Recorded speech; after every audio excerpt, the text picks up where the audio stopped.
ଯେ ଏଇ ଯୋଉ ସୋସିଆଲ ମିଡିଆରେ ସବୁ କହୁଛନ୍ତି ଯେ ତାଙ୍କ ଭିତରେ ପଡୁନି। ଆମେ ଏକାଠି ରହୁଥିଲୁ, ଗୋଟିଏ ରୁମରେ ରହୁଥିଲୁ, ମଜାମସ୍ତି ସବୁ ଚାଲୁଥିଲା। ତାପରେ ଗୋଟିଏ ଗାଡିରେ ବି ଯାଉଥିଲୁ। ଯେତେବେଳେ ଗାଡି କିଣା ହେଲା, ସିଏ ତ ଗାଡି ଚଲେଇ ଶିଖିନି, ତାର ତ ଗୋଟେ ଡ୍ରାଇଭର। ମୋ ରୁମରେ ମୁଁ, ବିଶାଲ, ମିଲୁ, ମୋ ଗାଡି ଯିଏ ଚଲାନ୍ତି ମୋ ପାଇଲଟ, 4 ଜଣ। ସିଏ ଏକା ରହୁଥିଲା, ଆମେ 5 ଜଣ ରହିଯାଉଥିଲୁ। କିନ୍ତୁ ଗୋଟେ ରୁମରେ ଯେତେବେଳେ 6 ଜଣ ବନ୍ଦୋବସ୍ତ ହେଇପାରିଲାନି, ସେଠୁ ରୁମ ସିଏ ତାର ଗୋଟେ ସେପାରେଟ ରୁମ, କିନ୍ତୁ ପାଖାପାଖି ରହୁଥିଲୁ। ତାପରେ ସେ ବାହା ହେଲା। ବାହା ହେଲା ପରେ ସିଏ କପୁଲ, ତା ରୁମ ପାଖରେ ବବୁଲ ପିକି ସିଏ କପୁଲ, ଆଉ ମୁଁ ତା ଭିତରେ ସିଙ୍ଗିଲ। ମତେ ଟିକେ ଖରାପ ଲାଗେ, ସେଥିପାଇଁ ସିଏ ତାଙ୍କର ପାଖାପାଖି ରହନ୍ତି, ମୁଁ ଟିକେ ଅଲଗା ଜାଗାରେ ରହେ। କିନ୍ତୁ ଆମ ଭିତରେ ସମ୍ପର୍କ ସବୁବେଳେ ଭଲ। ଆଉ ଏବେ କହ, ଚାଲିଛି। ତୁ ମତେ ଭାବିଥିଲେ କି ନାଇଁ କ୍ୱେଶ୍ଚନ? ଅଭିନୟ କରିବି ବୋଲି ତ ଭାବିଥିଲି, ତୁ ମତେ କେବେ ଚିହ୍ନିଲୁ? ଆମର ଫାଷ୍ଟ ଗୋଟେ ବଢିଆ ଇଣ୍ଟରେଷ୍ଟିଂ କଥା ହଉଛି, ଭାଇକି ତ ମୁଁ ବଡ ଫ୍ୟାନ, କାରଣ ଆମ ଗାଁରେ ଯୋଉ ପାଖରେ ପଡିଥିଲା ଡିମିରିଆ ଗାଁର ହଉଛି ପାର୍ଟି, କେନ୍ଦ୍ରାପଡାର ବାବା ଆଉ ପଡିଥିଲା, ହଁ କେନ୍ଦ୍ରାପଡା ହରିଚନ୍ଦନପୁର। ନା ନା ଡିମିରିଆରେ ପଡିଥିଲା ଭାଇ, ଡିମିରିଆ ଆମ ଘର ପାଖରେ। ମୋ ବାପା ଦେଇଥିଲେ ଦେଖିବା ପାଇଁ, ଦୈତାରୀ ପଣ୍ଡା ବାହା ହଉଛି। ଆସିକି କହିଲେ କଣ ଟୋକାଟା ହେଇଛି, ଦେହର ଟାଟ ଫଟ କାଟିଛି, ତୁ କଣ ଯାତ୍ରା ଯାଇକି ତ ଡିମିରିଆ ଯିବୁନି? ମୁଁ ଯାତ୍ରା ପ୍ରେମୀ, ସବୁଆଡେ ଯୁଆଡେ ପଡେ ଯାତ୍ରା ମୁଁ ଯିବି। ବାପା କହିଲେ ଯା, ମୁଁ ସାଇକେଲ ଟା ଧରିକି କଣ କେନ୍ଦ୍ରାପଡା ବାବା ବୋଧେ ଫାଷ୍ଟ ଦୈତାରୀ ପଣ୍ଡା ବାହାର ପ୍ରସେସନ ଫସନ ହେଇକି ଆସନ୍ତି। କଣ ଯିବି ଆଉ ଗଲାବେଳକୁ କେନ୍ଦ୍ରାପଡା ବାବା, ଇଏ ହାଫ ପ୍ୟାଣ୍ଟ ପିନ୍ଧି ଟୋପି ନାହିଁ, ବାହାରିଲା ଲୋକ ପାଗଳା ଘୋକା, ଇଏ ସେଇ ଝିଅ ତ। କିଏ ଟୋକା ଗୋଟେ ହେଇଛି, କଣ ଦେଖା ହଉଛି? ମୁଁ ଯେତେବେଳେ ଦେଖା କରତେ ଯାଇପାରିଲିନି ଭିତରକୁ, ଡର ମାନେ ଦୈତାରୀ ନନା ଅଛନ୍ତି, ପ୍ରବଳ ଭୟ। ତାର ମାନେ ହଉ ଆଉ ଠିକ ଅଛି, ସେତେବେଳେ ଯାତ୍ରା ନିଶା ପଶ୍ଚିମ ଯାତ୍ରା ଯିବି। ସେତେବେଳେ ବୋଧେ ମୁଁ ପଢୁଥିଲି +2 ନା କଣ, କି +2 ଫାର୍ଷ୍ଟ ଇୟର ବୋଧେ ପଢୁଥିଲି। ଭାଇ ଦେଖା ହେଇଥିଲା, ଆଉ ଦେଖା କରିପାରିଲି। ତାପରେ ଚାଲା ଭିତରେ ବାଘା ଯତୀନ ମୋ ପାର୍ଟି ଅଛି, ଭାଇ ପାର୍ଟି ପଡିଛି ସୂର୍ଯ୍ୟ ମନ୍ଦିର। ସେତେବେଳକୁ ଆମେ ଦେଖିବୁ ବୋଲି କେମିତି ଏଇ ବାଲେଶ୍ୱରରେ। ବାଲେଶ୍ୱର ଏଇଠି ବାହାନଗା ପାଖରେ ନା କଣ ଗୋଟେ କମ୍ପିଟିସନ ତାଙ୍କର ଆମର ଚାଲିଛି, ବାଘା ଯତୀନ ଆଉ ସୂର୍ଯ୍ୟ ମନ୍ଦିର। ମୋ ଭାଇ ରୁମ ପାଖରେ, ମୁଁ ସେଇଠିକି ଯାଇଛି। ଆଉ ବ୍ରଜନନ ସେରିକା ଅଛନ୍ତି, ମତେ ପଚାରୁଛି ଗଲା କୋଉଠିକି ଯିବୁ ଆପରେ ଆର ବର୍ଷ? ମୁଁ ତୁଳସୀ। ନା କହିଲା କଣ ମୁଁ ଚୁଗୁଲି ହେଲା ଛୋଟ ଛୁଆ ଥିଲି। ଆଉ ଯାନା ଏଇ ସେଠି ଚଳିପାରିବୁନୁ, ଯାନା ଭାରି ରେଷ୍ଟ୍ରିକ୍ସନ ଏଠି, ନାଣ୍ଡୁ ବାବୁ ନା ଶୁଣିଛୁ, ଭାରି ଏ ଯାନା ଆଉ। ହଉ ମୁଁ ହଉ ପଳେଇଛି, ପଇସା ତ ଆଣିଛି, ଏଠି ଆଉ ଫେରେଇ ହବନି। ଗଲି ଆଉ ସେଠି ଗଲି, ମୁଁ ମୁଁ ଚଳିଯିବି, ତୁ ବ୍ୟସ୍ତ। ଆଉ ତାପରେ ମୁଁ କହିବି, ମୁଁ ତାକୁ କହୁଥିଲି ଯା ନା, ସେଠି ଚଳିପାରିବୁନୁ, ବହୁତ ଷ୍ଟ୍ରିକ୍ଟ। ମୁଁ ସୂର୍ଯ୍ୟ ମନ୍ଦିରରେ ଥାଏ। ତାପରେ ଦୈବ ଦୁର୍ଘଟଣା ହେତୁ ମୋର ସୂର୍ଯ୍ୟ ମନ୍ଦିରରେ ସେଇ ବର୍ଷ ପୁଣି ବଦଳିଲା, ମୁଁ ଆସିଲି ତୁଳସୀ। ହାତର ବେଣ୍ଡେଜ ବାନ୍ଧିକି ଆଇଛି, ମାନେ ଇଏ ମୋ ହାତ ଭାଙ୍ଗି ଯାଇଥାଏ। ମୁଁ ଆସି ପହଞ୍ଚିଲି ରିହର୍ସାଲ ଘରେ। ସିଏ ମତେ ଦେଖିକି ପ୍ରଥମେ ପଚାରିଲା, ଭାଇ ତୁ କହୁଥିଲୁ ଆସିବା ପାଇଁ, ନ ଆସିବା ପାଇଁ, ତୁ କଣ ସେଠି? ନା ତା ପୂର୍ବରୁ ଦେଖା ହେଇଥିଲା କୋଉଠି, ସ୍ୱପ୍ନବଲ ସୂର୍ଯ୍ୟ ମନ୍ଦିର ଏକାଠି ଥିଲା, ସେଠି ଯୋଉ ହେଇଥିଲା ରିଲସ ତା ପାଠ ମୁଁ କରୁଥିଲି। ଆଉ ଭାଇ ଆସି ମତେ ଶିଖଉଥିଲା, ଏଇ ଡାଇଲଗ ଏଇଭଳିଆ କହିବୁ, ସେ ବଜା ବସ୍ତି। ତାର ତୁଳସୀରେ ପଳେଇଲୁ, ମତେ ମାସେ ମନ୍ଦିର ପୁରେଇ ଦେଲେନି ତାଙ୍କ ରୁମର, ଏଇ ବିଶାଲ ଜଗିଥିଲା। ଦେଖିଆ କଣ ଚଳେନି କଣ କିଏ ଜାଣିନାହାନ୍ତି ନା, ମୁଁ ଖାଲି ଯୋଉଠି ତାଙ୍କ ରୁମ ପଳଉଥିଲି ଦୌଡିକି, ଖାଉନଥିବି ପିନ୍ଧି ଯାଇ ତାଙ୍କ ରୁମ ସବୁବେଳେ। ଭାଇ ମୁଁ ରହିବି ତମ ରୁମର, ଆସିବି। ଭାଇ ମାସେ ପର୍ଯ୍ୟନ୍ତ ମୁଁ ତା ସହିତ ରହୁନଥିଲି। ଆଉ ମୋ ବସରେ ଯାଉଥିଲି, 2ଟା କ୍ୟାମ୍ପ ବସରେ ଯାଇଥିଲି। ତାପରେ 2ଟା କ୍ୟାମ୍ପ ପରେ ତ ଚାଲିଲା ଆଉ। ହିତେଶର ସବୁଠୁ ବଡ ପ୍ଲସ ପଏଣ୍ଟ ହଉଛି ସୁନ୍ଦର ମଣିଷଟି। ମୁଁ ତାକୁ ଏଇଥିପାଇଁ ନା ସତ କଥା, ମୁଁ ତାକୁ ଏଇଥିପାଇଁ ଭଲ ପାଏ ଯେ ସେ ଗୋଟେ ଭଲ, ପ୍ରଥମେ ଭଲ ମଣିଷଟି। କଳାକାର ତିଆରି ହୁଅନ୍ତି, ସେ ତିଆରି ହେଇ ଚାଲିଛି। ଯେତେ ଦିନ ସେ ଆକ୍ଟିଂ କରୁଛି, ପ୍ରତ୍ୟେକ ଦିନ ତାର ନୂଆ ଚେଷ୍ଟା, ତାର ନୂଆ ପରିଶ୍ରମ ତାକୁ ନୂଆ ରାସ୍ତାରେ ନେଇ ଚାଲିଛି। କିନ୍ତୁ ସବୁ ପରେ ଭଲ ମଣିଷ, ଭଲ ଖୋଲା ହୃଦୟର ପିଲା, ଯାହା କହେ ମୁହଁରେ କହେ। ଆଉ ତାର ସବୁଠୁ ବଡ ମାଇନସ ପଏଣ୍ଟ ହଉଛି, ତାକୁ ସବୁ ଚଳିବ, ତାର ଭାଇ ବିରୁଦ୍ଧରେ କେହି କହିଲେ ସେ ଚଳିବ ନାହିଁ। ମହାନ ଟିଙ୍ଗା, ମୁଁ ଟିଙ୍ଗା ମାନେ କଣ, ସର୍ଟ ଟେମ୍ପର 5 ମିନିଟ୍ ପାଇଁ। ମତେ 5 ମିନିଟ୍ ଯେ ସମ୍ଭାଳିଲା, ମୁଁ 5 ବର୍ଷ ସମ୍ଭାଳିବି। ଆଉ 5 ମିନିଟ୍ ନ ସମ୍ଭାଳିଲା, 2 ମିନିଟ୍ ସମ୍ପର୍କ କାଟିବି। ମୋ ନୀତି ସେଇଆ, ସତ କଥା। ଆଉ ଯୋଉ ମୁଁ ସବୁଠି କୁହେ, ସେଇଥିପାଇଁ ସେ ଲୋକ ଛୁଆଟିକୁ ମୁଁ ବହୁତ ଭଲ ପାଏ। ବବୁଲା ହେଇଛି, ବବୁଲା ବଇଛି ପଡୋଶୀ ଘର, ଆମର କାଲି ଡାକି ଖାଇବାକୁ ସିଏ ତ ସବୁବେଳେ ତା ସାଙ୍ଗରେ ବ୍ଲଗିଂ ଚାଲିଛି, ବ୍ଲଗିଂ ଆଉ ସିଏ ଚାଲିଛି, ସେ କିନ୍ତୁ ପଡକାଷ୍ଟ ପାରିବନି ଆମ ପଟରୁ କହିବ। ଗୋଟେ ବିନ୍ଦାସ ଚାଲିଛି ଆଉ। ତୁଳସୀ ଟୁ ସୂର୍ଯ୍ୟ ମନ୍ଦିର, ସୂର୍ଯ୍ୟ ସିଂହ ବାହିନୀ ମୋ ସାଙ୍ଗରେ, ତୁଳସୀରୁ ସୂର୍ଯ୍ୟ ମନ୍ଦିର, ସୂର୍ଯ୍ୟ ମନ୍ଦିରରୁ ସିଂହ ବାହିନୀ, ମୋ ବିନା 6 ମାସ ଚଳିଲୁ, ବୁଝିପାରିଲୁ? ଏଇସବୁ ଭିତରେ ମୋ ସାଙ୍ଗେ ଚଳିବା କେମିତି ଲାଗିଲା? ଆମେ ଖୋଲା କଥା, ଚଳିବାଟା ଅଲଗା ପ୍ରକାର, ଆମ ସମ୍ପର୍କ ଗୋଟେ ଅଲଗା। ଆଉ 6 ମାସଟା ଆମେ ଜାଣିଛୁ କେମିତି ଫିଲ୍ ହେଇଥିଲା ମତେ କାରଣ ଗୋଟେ ବଣ୍ଡିଙ୍ଗଟା ସେଇଭଳିଆ ଆମର ଅଛି ଲୋକ ଯୋଉ ଭାବନ୍ତି ଯେ ତାର ପ୍ରତ୍ୟେକ ଦିନ ତାର ଅବଜେକ୍ସନ ବାବୁଙ୍କ ପାଖରେ ଯେ ଭାଇ ଆସିନି ଭାଇ ଆସିନି। ମୁଁ ତାକୁ ଫୋନ କରି ବାବୁଙ୍କ ମୁଣ୍ଡରେ ସେଗୁରା ପୁରାନା ମୁଁ ଟିକେ ବର୍ଷେ ପାଇଁ ଘରେ ଅଛି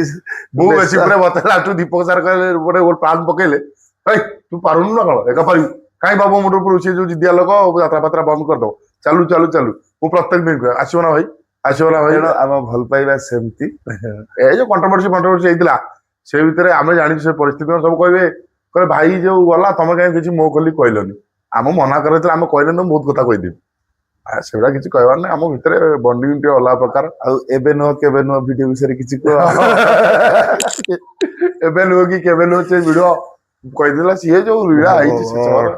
ସେ ଭୁଲ ମାନେ ସମୟ ଖରାପ ଥିଲେ ସେ ହୁଏ ସେ କଥା ନୁହେଁ ଆମ ଯେତେବେଳେ ସମୟ ଖରାପ ଥିବ ସେ ଆପେ ଟାଣିବ ସେ ଜାଗାକୁ ଆମ କଣ ଜାଣିକି ବହୁତ ଥର କହିଲେ ଯେ କ୍ଷିତିଛି ଶିଖେଇ ନେଇଗଲା ଭାଇ କି ଶିଖେଇ କିଏ ନେଇଯିବ ଶିଖେଇ କଣ ମୁଁ ଛୋଟ ଛୋଟ ନିଜ ଇଚ୍ଛା ହଁ ସବୁ ନିଜ ଇଚ୍ଛାରେ କରେ ଭଲ ପାଇବାରେ ସମସ୍ତେ ହଁ ବନ୍ଧା ହେଇଛନ୍ତି କେହି କାହାକୁ ସେ ମୁଁ ରାଗରେ କହିଦେବି ମୁଁ ବହୁତ ଥର ଏଥର କହିଦେଇଛି ମୁଁ ରହିବିନି ମୁଁ ଆମ ବାବୁଙ୍କ ଭିତରେ କହିଦେଇଛି ମୁଁ ଭାଇ ଭିତରୁ ଅଲଗା ହେଇଛି କିନ୍ତୁ ସେ ତାପରେ ମୁଁ କେମିତି ରହିବି ସବୁ ଲୋକ ପଚାରୁଛନ୍ତି ଇଏ ହଉଛନ୍ତି କଣ କରିବି ଆମେ ରଶ୍ମିର ମୋର କଥା ହଉଛୁ ମତେ ରଶ୍ମି 10 ଥର ପଚାରିଲେଣି ତୁ କହିଦଉଛ ବଡ ବଡ ଫୁଟାଳିଆ କଣ ଛାଡିକି ରହିପାରିବ ସତ କଥା କିନ୍ତୁ ସବୁ ପରେ ବି ଦାନା ପାଣି କଥା କାହାର କୋଉଠି ଲେଖା ହେଇଛି କେହି ଜାଣିନାହାନ୍ତି ଆଜି ମୁଁ ଅନୁଭବ କରିଛି ଯେ ତୋ ଭିତରେ ସେତିକି ଦକ୍ଷତା ଆସିଲାଣି ତୁ ଗୋଟେ ପାର୍ଟିର ମେଜର ଭିଲିଆନ ଜାଗା ବି ନା ନା ମୁଁ କହିଛି ସବୁଆଡେ ମୋର ଯୋଉଦିନ ଭାଇ ବିଦା କରିଦବ ମୁଁ ପଳେଇବି ଭାଇ ଯୋଉଠି ଯିବି ଯୋଉଦିନ ଯିବା ଏକାଥରେ ଯାତ୍ରା ଛାଡିଦବା ନା ଯୋଉଦିନ ମୁଁ ଯିବି ଯୋଉ ଅଲଗା ପାର୍ଟିକି ତୁ ଯାହା ପାରିବୁ ସେଇଟା ଅନୁଷ୍ଠାନ ଭଲ ହେଇଥିବ ମୁଁ ସେଠି ପଳେଇବି ଏବେ ବି ପାରିବୁ ହଁ ପାରିବୁନୁ ତୋ ପାଟ କଣ ଆଜି ଆଉ କିଏ ନା ସେଇ କଥା ଗୋଟେ ଚାଲିଛି ଖୁସିର ଗୋଟେ ବିନ୍ଦାସ ଆମ ଭଣ୍ଡି ନା ଗୋଟେ ଭଲ ଲୋକ ବହୁତ କଥା କହିବେ କୁହନ୍ତୁ ଯାହା ବି ଗୋଟେ ହିରୋ ଦରକାର କାନ୍ଧଟା ମଜବୁତ ହବା ପାଇଁ କିଛି ଦିନ ସମୟ ଲାଗେ ଏବଂ ଏହା ଭିତରେ ସେ ତା କାନ୍ଧ ମଜବୁତ କରି ସାରିଛି ଆଉ ସବୁବେଳେ ହିରୋ ଗୋଟେ ଭିଲିଆନ ଦରକାର ଆଉ କାହିଁ ଆସିକି କରିବି ଆମ କାହିଁ ନବୁ ନା ହିରୋ ବି କରିବୁ ଭିଲିଆନ ବି କରିବୁ ଏବେ ହିରୋ ବି କରିବି ଭିଲିଆନ କରିବି ଖୁବ ଶୀଘ୍ର ଚାଲିଛି ମୁଁ ଫିଲ୍ ଦେଇକି ସେଇଟା କଥା କହୁଛି ହଁ କହୁଛି ହିରୋ ବି କରିବୁ ଭିଲିଆନ ବି କରିବୁ ଖାଲି ଭିଲିଆନ କାହିଁ କରିବୁ ହଁ ଏସବୁ ଘଟଣା ଚାଲିଛି ଆଉ ଚାଲିଛି ମୋ ମନରେ ବି ସେମିତି ଗୋଟେ ଧାରଣା ଥିଲା ଯେ ମୁଁ ହିରୋ କରିପାରିବିନି କିନ୍ତୁ କରୁଛି ନା ମୁଁ ମା କହିଲି ସମସ୍ତେ ଭଲ ନ କରି ପାରିଲେ ବି କରୁଛି ମୁଁ କହିଛି ନା ଭଲ ନୁହେଁ ମୁଁ ସମସ୍ତଙ୍କୁ କହିଛି ଯୋଉ ଲୋକ କୁହନ୍ତି ଗୋଟେ କହୁଛନ୍ତି ଯୋଉ ଭାଇରାଲ ବର୍ଷେ ପାଇଁ 3 ମାସ ପାଇଁ ଗୋଟେ ଘଟଣା ଯାହା ହୁଏ ନବୀନ ପଟ୍ଟନାୟକ କିଛି କାମ କରୁନଥିଲେ 25 ଲୋକ ଭଲ ପାଉଥିଲେ ସେ ଗୋଟେ ଅଛି ଗୋଟେ ଛାପ ଅଛି ଆଉ ସେଇଭଳିଆ ଏଡା ନାଟକ ମୁଁ ନିଜେ ଫିଲ୍ କରିଛି ମୁଁ ନିଜେ ଦେଖିଛି ପାଟ ମୁଁ ଆସି ଛପିକି ସେ ମା ଆସିନି ବାପା ଆସିନି ଗଳିକି ଦେଖୁଥିଲି ମୁଁ ରିଏଲସେଲ ଏତେ ଟାଇମ ଦଉନଥିଲି ବୁଲାବୁଲି ଲାପଡା କରେ ଫାଇନାଲ ଦିନ ମୁଁ ଦେଖିଛି ତାପରେ ସିନ୍ ଗୁଡା ସବୁ ପିଲା ରେକର୍ଡିଂ କରି ମତେ ପଠେଇଲେ ମୁଁ ଦେଖିଛି ଯିଏ ଦେଖିବ ଆସି ଜାଣିବ ଯାତ୍ରା ମାନେ କଣ ଆଗରୁ ଲୋକ ଚାହୁଁଛନ୍ତି କାନ୍ଦିକି ବଢିଯିବା ଇଏ କରିବା ସେ କରିବା ଆମର ଗୋଟେ ନୂଆ ଷ୍ଟାଇଲ କରୁ ଆମର ଟିକେ ଆର୍ଟିଫିସିଆଲ କଥାବାର୍ତ୍ତା ହୁଏନି ଆମେ ସବୁ ସେ ଭାଇ ଆମକୁ କହିଲ ଯେମିତି ଫିଲ୍ମ ସିରିଏଲ କଥାବାର୍ତ୍ତା କରି ଆମେ ସେମିତି କଥାବାର୍ତ୍ତା କରିବାକୁ ଚେଷ୍ଟା କରୁ ଯେହେତୁ ସାଉଣ୍ଡ ଭଲ ହେଇଗଲାଣି ଆମ ପାଖରେ ଭଲ ଇଏ ଅଛି ସେଇଥିପାଇଁ ଆମର ସେ ଯୋଉ ମାନେ ପୁରା ଯାତ୍ରା ନୁହେଁ ଯାତ୍ରା ଫିଲ୍ମ ମିଶିକି କରାହଉଛି ଅବିକା ଟିକେ ପଡକାଷ୍ଟ ଇଆଡେ ବୁଲେଇଦବା ଆମେ ତ ତୁଳସୀରେ 2 ବର୍ଷ ଚଳିଲେ ତାପରେ ସୂର୍ଯ୍ୟ ମନ୍ଦିର ଆସିଲେ ଆମ ସାଙ୍ଗରେ ଛୁଳିକି ଆପଣଙ୍କୁ କେମିତି ନାଇଁ ମୁଁ ପ୍ରଥମ କଥା କହୁଛି ଭାଇ ଯେମିତି ସେ କହିଲା ବର୍ତ୍ତମାନ କହିବେ ଯାଜପୁର ପଟରୁ ସୁଭାଶିଷ ପ୍ରଥମେ ଯେତେବେଳେ ଭାଇ ସହିତ ଦେଖା ହେଲା ଡଲାର ତ ଏଇଠି ଅଛି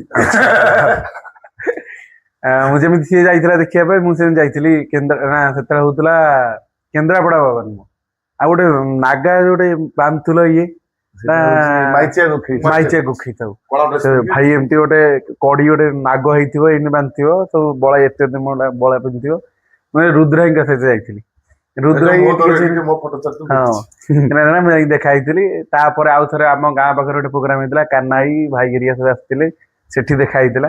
ମୁଁ ସେଥିରେ କହିଥିଲି ତପସ୍ୟାରେ ଶିଖୁଥିଲି କିନ୍ତୁ ଜାଣିନଥିଲି ଯେ ସାଙ୍ଗ ହେଇକି କେବେ କାମ କରିବି ଯେତେବେଳେ ମୁଁ ବଙ୍କିମ ସାର୍ 2 ଥର 3 ଥର କଥା ହେଇଥିଲେ ମତେ ଯିବି ବୋଲି କିନ୍ତୁ ଯାଇପାରୁନଥିଲି ସେଇ ଟାଇମରେ ଫାଇନାଲ ହେଇଥିଲା ମୁଁ ଯିବି କିନ୍ତୁ ଜାଣିନଥିଲି ଯେ ଭାଇ ଆସିବେ କହିଥିଲେ ସୂର୍ଯ୍ୟ ମନ୍ଦିରରେ ତୁ ରହିବୁ କିଏ କଳାକାର କେହି କହିନଥିଲେ ତା 2-3 ମାସ ପରେ ଭାଇ ରହିବେ ବୋଲି ସାର୍ କହିଲେ ନା ପିୟୁଷ ଗରିଆ ସମସ୍ତେ ଆସିବେ ଆଉ ଭଲ କଥା ଭାଇଙ୍କ ସହିତ କାମ କରିବା ସୁଯୋଗ ମିଳିବ ତାପରେ ଭାଇ ଥରେ ମତେ ଫୋନ କଲେ ତାଙ୍କ ନିଜ ତରଫରୁ ଫୋନ କଲେ ନା ଯେ ସୁଟିଂ ଯଦି ହବ ଟିକେ ଟାଇମ ଦବ ବାବା ମୁଁ ନିଶ୍ଚୟ ଦେବି ମୁଁ ତ ଫ୍ରି ଅଛି ନିଶ୍ଚୟ ଦେବି ତାପରେ ଯାଇକି ରହିଲୁ ନାଟକ ବବୁ ବିଶାଳ ମତେ ପଚାରୁଛି ବବୁଲ ଏଇଟା ଭଲ ପିଲାଟି ବବୁଲ ଏଇଟା ଭଲ ପିଲା ସେ ବବୁଲ ଭଲ ପିଲାଟି କଣ କି ଆମ ସହିତ ମିଶିବୁ ଆମେ ସାଇଜ କରିଦବା ଆଉ ମତେ କହିଛି ଉତ୍ତର ଯଦି ନମସନ ମାର୍ଥନ ମତେ କହିଛି ବା, ମତେ କହିଲା, ସେମିତି ଦବା। ତାର ମାଷ୍ଟର କାମ ମତେ ଦସ୍ତ ପଚାରିଛି ଭାଇ ବବୁଲ ସହିତ ମିଶିଛ ମୁଁ ନା ମୁଁ କଥା ହେଇଛ ଭଲ ପିଲାଟି ମିଶିବୁ ନା ଦେଖିଲୁ ନା କିଏ ଦେଖେଇଲା ମତେ ଟିକେ ବବୁଲ ଟିକେ ଦେଖେଇଲା ୟୁଟ୍ୟୁବ ଦେଖେଇଲା ମତେ ପୋଲିସ ଡ୍ରେସ କିଏ ଓଡିଶା ଦେଖିବା ମୁଁ ତ ଦେଖିଲି ସେ ଆମର ମିଶିବ ଅଛି ହଁ ମିଶିବ ସାଇଜ କରିଦବା ଆଉ କହିଯିବ ଆଉ ଗୋଟେ କ୍ଷିତି ସାହି କଥା କହୁଛି କ୍ଷିତି ସାହି କଥା କହୁଛି ଏଟା ଭାଇ କଥା ମୁଁ ସେ କଥା ଛୁଆକୁ ଥିଲା। ଦେଖିଥିଲି ଜାଣିଥିଲି ବାକି ଟିଟନ ସାର୍ଙ୍କୁ ପଚାରିଲି ସାର୍ ବବୁଲ ଅଛି ନା ବଢିଆ ତାପରେ ତ ରହିଲୁ ଯେହେତୁ ମନ ପ୍ରଥମେ ମିଶିବା ଦରକାର ଆଉ ମୁଁ ତାଙ୍କୁ ସେତିକି ସମ୍ମାନ ଦେଲେ ସେ ମତେ ସେତିକି ସ୍ନେହ କରିବେ ଯଦି ମୁଁ ତାଙ୍କୁ ମନରେ ସମ୍ମାନ ଦେବିନି ସେ କାହିଁ ମତେ ସ୍ନେହ କରିବେ ସେଇଟା ମୁଖ୍ୟ କଥା। ତାପରେ କ୍ଷିତି ଭାଇ ସହିତ କଥା ଗଲା କ୍ଷିତି ସେଇ କଥା କହୁଛି ଯେତେବେଳେ ମୁଁ ତପସ୍ୟା ପ୍ରଥମ ମୁଁ ଥିଲି ତପସ୍ୟାରେ ତାପରେ ଆସିଲି ଇଷ୍ଟର୍ଣ୍ଣ ରେଡରେ ଟାଇଙ୍କ ଦ୍ୱାରା ରହିଲି କିନ୍ତୁ କ୍ଷିତି ସେଇ ବର୍ଷ ଯାଇଥିଲା ତପସ୍ୟା କିଛି ଦିନ ପାଇଁ ଯାଇଛି ମୁଁ ଇଷ୍ଟର୍ଣ୍ଣ ରେଡରେ ଯାଇକି ସେତେବେଳେ ପାର୍ଟ କଲିଣି ଇଏ ଯାଇଥିଲା ବୁଲିବାକୁ କ୍ଷିତି ସାହି ସନ୍ଦୀପ ଭାଇ ଏମିତି 2-3 ଜଣ ସବୁ ନା ଭାଇ ତମେ ତପସ୍ୟାରେ ଥିଲ ମୁଁ କହିଲି ହଁ ତପସ୍ୟାରେ ଥିଲି ସିଏ ମତେ ଜୋର ମୁଁ ନା ମୁଁ ସାନ ମୁଁ ସେତେବେଳେ ହେଇଥିଲା ମତେ 18 ବର୍ଷ ହେଇଥିଲା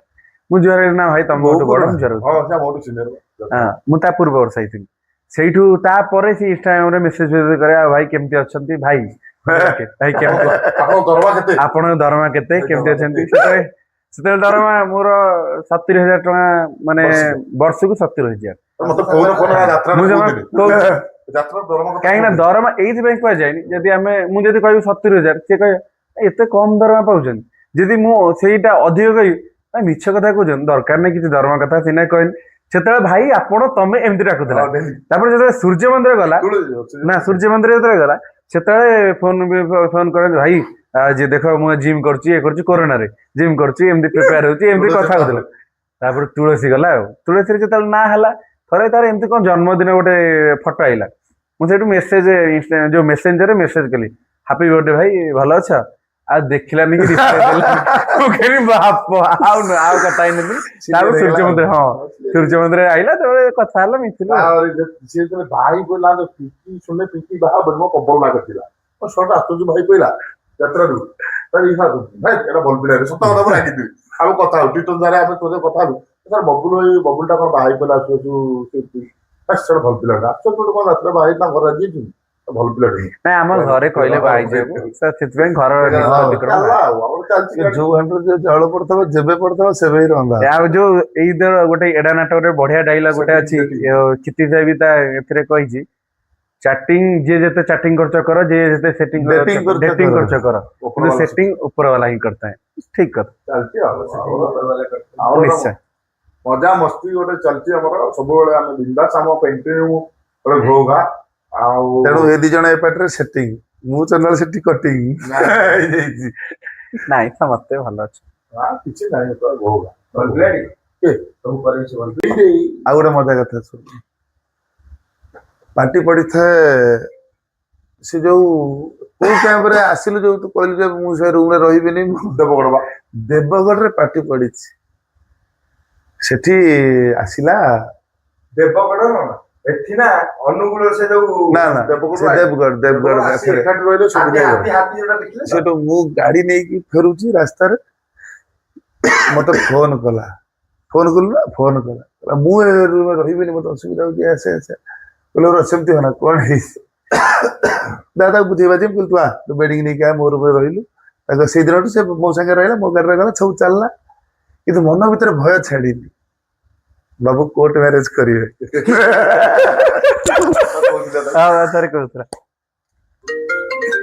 କୋର୍ଟ ମ୍ୟାରେଜ କରିବାକୁ ସେ ଯିବ ସେ ମତେ କହିପାରୁନି ଯେ ମୁଁ କୋର୍ଟ ମ୍ୟାରେଜ କରିବା ପାଇଁ ଯାଉଛି ଭାଇ ଶୋଇଲା ପରେ ଗଲା ମୁଁ ଶୋଇଲି ସିଏ ଲୁଚିକି ଗଲା ଯୋଉ ପିଲା ସାଙ୍ଗରେ ଗଲା ସିଏ ବି ମତେ ଡରିକି କହିପାରୁନାହାନ୍ତି ସିଏ ମତେ କହିଲା ବେଳକୁ ସେତେବେଳକୁ ମାସେ ହେଇଗଲାଣି ମାସେ ହେଇଗଲା ମୁଁ ପରେ ଜାଣିଲି ସେଠୁ 15 ଦିନ କି ମାସେ ପରେ ମୁଁ ତାକୁ ସେଠୁ ମୋ ତରଫରୁ ପଚାରିଲି ମୁଁ କହିଲି ତୁ କୋର୍ଟ ମ୍ୟାରେଜ କରିଛୁ କି ରେ କାହିଁ ନାଇଁ ତ କିଏ କହିଲା ମତେ ଗାଲୁ ପେଲିଲା ଆଉ ମତେ ଧୀରେ ଧୀରେ ହଁ ଇଏ କହିଲା ଶୋଭିନ କହିଲା ବିଶାଲ କଥା ମୁଁ କହିଦେଇଥିଲି ବିଶାଲ କଥା କହିଦେଇଥିଲି ମତେ ପ୍ରଥମେ 2-3 ଖଣ୍ଡେ ଗାଲୁ ପେଲିଲା ମୁଁ କହିଲି ଏଇ ତୁ ଯାଇଛୁ ଏଇ ପିଲା ସାଙ୍ଗରେ ଯାଇନୁ ତମେ ଇଏ ସବୁ ମିଶିକି ଯାଇନ ସେନା ମୁଁ ଆଉ କହିନି ଆଉ ହଁ ମାନେ ମୁଁ ଶୋଇକି ଉଠିବା ଭିତରେ ସେ କାମ ସାରିକି ଫେରିବ ସେ ଯୋଉ ରଫତାରରେ ଯାଇଛି। ସେ କହିଲା ମୁଁ ଭାଇ ମତେ ମନା କରୁଥିଲା ଜମା ସେ କଣ ଜାଣିନଥିଲା ନା କାଳେ କଣ ହବ ଭବିଷ୍ୟତ ଛୁଆ ଡିସିଜନ କହିଲେ ନେଇଯାଉଛି ନୂଆ ହେଇଛି ଅବିକା କୋର୍ଟ ମ୍ୟାରେଜ କରିବ ତାପରେ ବାହା ହେଇଯିବ କର୍ମ ପ୍ରତି ତାର ମତେ କହୁଥିଲା ହଁ ମତେ କହୁଥିଲା କାଇଁ ବାହା ହେଇପଡିଛ ଜଲ୍ଦି। ମୁଁ କହିଲି ମୁଁ କହିଲି ମୁଁ କହିଲି ଭାଇ କେତେବେଳେ କହିବି ମାନେ ଆଉ ଛାଡିବନି ମତେ ମୁଁ କହିଲି ମୁଁ ତା ପଳେଇଲି ସେତେବେଳକୁ କଣ ତା ଦେହରେ ଗୋଟେ ସ୍ପିରିଟ ଥାଏ ଏବେ ବି ସ୍ପିରିଟ ଅଛି ସେତେବେଳେ ଯୋଉ ନୂଆ ନୂଆ ସବୁବେଳେ ହସୁଥବ ବୁଲୁଥବ କୋଉଠି ବସିବ ହଉଥାଉ ମତେ ଭଲ ଲାଗେ ମୁଁ କହିଲି କଣ ହଠାତ୍ ଗଲା କୋର୍ଟ ମ୍ୟାରେଜ କଲା କଣ ହେଲା କିଏ ସେ ଝିଅ କଣ ହବ? ଥରେ ଦିଥର ଥରେ ଦେଖିଛି ଚଣ୍ଡିଗଡ଼ ତାଙ୍କ ମମି ଆଉ ଥରେ ହଁ ଦେଖିଛି ତାପରେ ଜାଣିଲି ସବୁ ଭଲ ପିଲା ଓକେ ଆରେ ଭଙ୍ଗା ହେଲା ଆଉ ଚାଲିଲା ଆଉ ଡିସେମ୍ବର 14 ବାହାଘର। ଯୋଉଦିନ ଜାଣିଦେଲି ସେ କୋର୍ଟ ମ୍ୟାରେଜ କରିଛି ତାପରେ ସେ ମାନିଗଲା ସେଇଦିନଠୁ ଡର ଛାଡିଦେଲା ସେଇଦିନ ଡର ଛାଡିଦେଲି। ଆଉ ମୁଁ ଏଠୁ ଜାଣିଲି ତାପରେ ଦେଖା ହେଲା ମମି ଆସିଲା ମମି ଅତି କ୍ଲୋଜ ହେଇଗଲା ମମି ସହିତ ମିଶିଲା ତାପରେ ଗୋଟେ ଚାଲିଲା ପଟନ ପଟନ ଖିଆ ହେଲା ବହେ ଭଙ୍ଗା